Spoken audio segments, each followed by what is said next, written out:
So hey guys, and welcome back to another Access 72 video, and in today's video I'm back with another interview and I'm here with Bradley Raya. Brad, how are we? Yeah, I'm all good, thank you, mate. Nice one, thank you very much for doing this, mate. And so am I right in saying you're a 25-year-old middleweight who's 14-1? Yeah, mate. Yeah, that's Nice. cracking on, mate. Cracking on. I was undefeated up until November. Unfortunately, I took my first loss, but had a little injury after it, which took a bit of time to recover from. But I'm back on track now and looking at getting back in the ring soon. Good to hear, good to hear. Okay, well, we'll touch a little bit on that a little bit further along. And so if you are new around here and you haven't subscribed, please do so. Like the video if you do need like the video, and let's get straight into it. So, going to start off with the question which you always like to start off with. Why did you start boxing? Um, a mixture of reasons, really. I was kind of one of them kids that kind of dipped his toe in, a lot of sports, tried a lot of things when I was younger. Used to play a bit of football. And believe it or not, now I was a bit of a chunky kid, Mm. little bit of a fat ginger kid, and yeah, it was just something to get fit, lose a bit of weight. I wouldn't say I kind of fell in love with the sport straight away, Mm-hmm. but after doing the boxing for a few years, my mum and dad opened an amateur gym, and I think that's kind of really where when the love for the sport started. Started taking it a little bit more seriously, started getting involved with the sparring, and then obviously getting in there and starting to compete. And I think that's where things kind of took a turn for me. And even from an early age, I kind of looked as potentially doing it as a career. Yeah, definitely. No, it's interesting to see that your parents did kind of get you in with that gym and get involved with that gym. And so, how big of a supporters have they been throughout the whole career? Because I mean, some parents might not be keen of seeing their son get punched in the face, but it's how big of supporters are they? Yeah, I don't think my mum's still too sold on it, but she kind of just come to terms. I'm not going to change now, but Hmm. yeah, of course, I think they've played a massive part in my career, and without the support from both of them, I probably wouldn't be where I am today. So yeah, you can't thank them enough, and I'm looking forward to kind of like you say, cracking on and seeing what the future holds. Indeed. And just a couple questions about your amateur career. What was your biggest achievement from the amateurs? Yeah, so for me, probably representing England, probably Hmm. boxing for England was a big thing for me. I won junior titles and I won boys club titles, and boxed at a good level, plenty of like tournaments abroad and stuff. But I think the first time representing England, was a very proud moment for me, and it's something that no one can take away from you once you've Mm. done that. I can say that for the rest of my life. Yeah, indeed. And so, how many amateur fights did you end up having? 98 I finished on. Okay, okay. 98, yeah, it would have been nice to get the two more and hit the 100, hit the triple figures, but I just think it was the time for me. I think I was a bit not fed up, but I think I was just ready to kind of make that jump Yeah. into the paid ranks by the time that I did. And don't get me wrong, it was probably a bit of a risk at the time, but I think for me it's paid off, Mm. and I think it was a good decision. Mm. Yeah, indeed, definitely. And I mean, I was just kind of looking at your career as a whole just today, and I've seen you've been around, been in some big fights already, and so I mean, of course, you've got the 14 victories now, and so which one would you say you've performed your best in? Um, I think I've shown in my different fights that I can, I've got a little bit to offer. Hmm. It's always nice getting them kind of first round stoppages on the big stage, and I think probably my two, maybe not my most important fights, but the fights that kind of meant the most to me, managed to pull first round stoppages out of the bag somehow, Yeah. and so that they always stand out. But I think in other fights, I kind of showed what I'm about.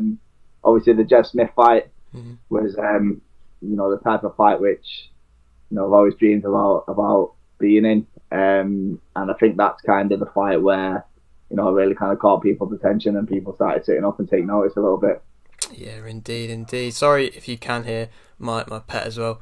Very sorry about that. I can't really do too much about that, but yeah, sorry about that. And Yeah, just to kind of speak about, obviously you said you are coming off a defeat, but obviously you wanted to bounce back, and I'm sure you see big things. And so, how are you kind of aiming to bounce back from this defeat? Yeah, so I'm looking to get back in there as soon as possible now. I've had a long time out of the ring. You know, it was November when I boxed, and ideally for me, after a loss, I would have liked to get back in there as soon as possible. But unfortunately, you know, I suffered a pretty bad break in my hand in the fight. So you know, I've been out of the ring for a while. I've still not actually sparred since, you know, from before the fight. This week's gonna be my first spar back. Obviously see how things hold up, and then, you know, if we get the thumbs up, you know, I've been signed off by the hospital, but hopefully, you know, it holds up in sparring, and then, you know, look at getting a date penciled in and cracking on. Indeed, indeed, and I mean you're working with a big company in Boxer, and am I right in saying you are going to be carrying on with them from now? Yeah, yeah. Yeah. So I've been told that, you know, they want to put us back in there for the next one. Just a six rounder, I think. You Mm-hmm. know, kind of get rid of the ring rust, get back to work, and then for me, I'd love to just jump back in a big fight. You Yeah. know, I think I've shown in my career. You know, I'm not scared to get in these fights. You know, Definitely. I think someone kind of early on, you know, they sometimes scared about what fights they take at what time. And you know, I think we've kind of picked fights at the right time, and Mm-hmm. you know, I think it's shown. It's got me to a good stage early on in my career. You know, I'm still only 25, but you know, I don't think the loss is gonna affect that at all. Mm. You know, get back, like I say, get back to winning ways. Shake off the ring rust a little bit, and then I want to throw myself back in the mix. You know, I want to get back to the level which I think I can. Yeah, definitely. And I mean, just the kind of whole middleweight division, especially English wise, is very stacked at the moment. And so, I mean, I've got a couple names here of possible maybe future opponents. And if you don't mind, I'd like to maybe read a few out, and then you possibly say which one would be your favourite to go against. Yeah, of course, yeah. Nice one. Okay, so we've got a few here. So we've got Tyler Denny rematch, of course. We've got Wilson Bent, Bradley Pauls, Derek Asaze, Kieran Conway, Nathan Heaney, Denzel Bentley, and Hamza Shiraz. Yeah, you know, obviously, I like you say, the division stacked. Mm-hmm. The division stacked, and there's so many good fights to be made. Mm-hmm. For me, I'd love the Denny fight again. Yeah. I'd love the Denny fight again, just because I feel like you know, I've got to try and put things right. But for me, Tyler, you know, he's earned the right to push on now. He's earned the right to, you know, bigger and better things, and you know, you don't blame him. Like I said, I think he's earned that right. The next one that stands out to us, I love the Brad Pauls fight. Yeah. You know, and I think every couple of weeks, I think we both get tagged in stuff on Twitter. You know, there's a lot of fight this would be, and I think, you know, it'd be a really really easy fight to make. Mm. You know, we've both said that we'd take a fight. We've both said that we'll step up and have it. And for me, I think that's kind of title worthy. But any of them age, you know, I think there is kind of like a wide variety of styles and fights, and I want to be in the type of fights which the fans want to see. And you know, if I'm going off what people are saying on Twitter and social media and stuff, the Paul fight stands out for me, I think. Mm. Definitely. No, I mean, we've had both Denny and Pauls on the channels. They're both top guys, and yeah, Pauls would be a very interesting fight. I mean, of course, he has recently fought on like a lower kind of card. I believe it was I think it was a 6 rounder as well, something like that. But obviously, he's now back to winning ways as well. And then so you possibly after a 6 rounder, it would make sense to possibly make that fight. Yeah, 100%, 100%. And you know, like you say, I think the thing is with this division at the moment as well, like you say, they're all nice guys, they're all nice people. You know, there's no bad blood between any of us, but we're all in the same boat at the end of the day, and you know, we're all trying to reach the same goals. And you know, I think a lot of, you know, people in this division are kind of ready to put them smiles aside for, you know, the 10 rounds or the 12 rounds or whatever, and you know, put it on the line, and afterwards you can shake hands, smile, and you know, get your pictures, have a beer, whatever you want. And you know, I think that's kind of the gist I get from a lot of people in the middleweight division at the moment. Yeah, definitely. No, it seemingly is a great bunch of lads. And so, just for yourself, I mean, coming off a defeat, of course, but what would you say is your main motivation currently?